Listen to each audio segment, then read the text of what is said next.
का हर लड़की के निगाह से देखेला पलंग पर। हम ओकरा से ओकरे बेटी के हाथ मंगनी, बाबूजी के डांट के भगा देलस। आज दुनिया से भगा देलिया हम। हमर माई बाबूजी के केहू कत्ल कर देलस। तुहार सब जिम्मेदारी अब हमार रहल। हमरा से शादी करबू?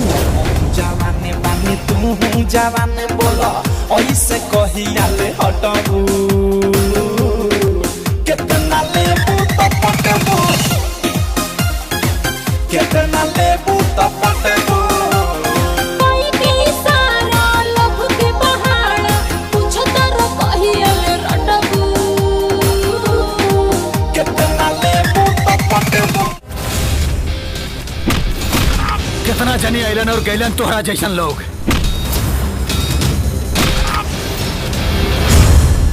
हमके तरह से प्यार हो गया था। प्यार? बधाई हो, हमनी के बेटा के प्यार हो गइल बा।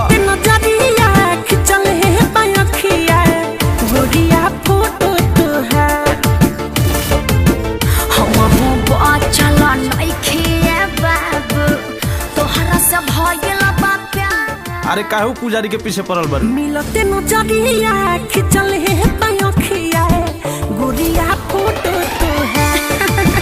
सही में मिलते नजरिया। देसी घी कुकुर के हजम ना होला।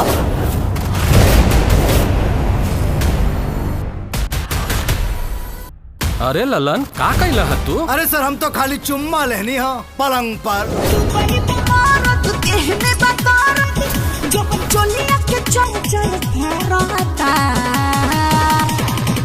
भतार खाली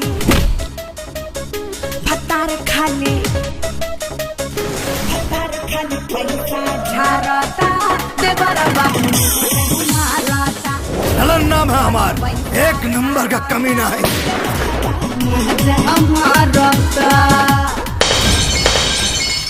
कमीना खानदान के आखिरी चिराग। जितना भकभकाए के बा भकभकाला। एक दिन ऐसन जगह फूकब ना कि फुका जाइबा। पहले पहले बड़ा हमारा पातर ना बाबू चाहे मची है गोतर। कहेला प्यार के रस तनी ढारो, कहेला प्यार के रस तनी ढारो कि ऐसे मत झारो। हई पटी ना तोहरा से मार, हई पटी ना तोहरा से मार के लागे ना मत मार। काजल के बाबूजी तो ओकर बियाह हमरा संगे तय कइले बारे। लेकिन ये कैसे हो सकता? काजल के बाबूजी तो हमरा संगे बियाह तय कइले बड़े।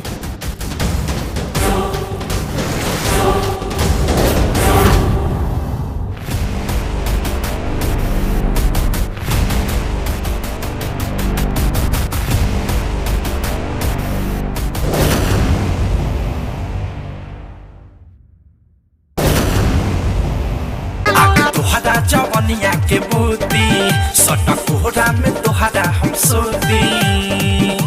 गरमी बा बेसी देहिया हम खो जाता।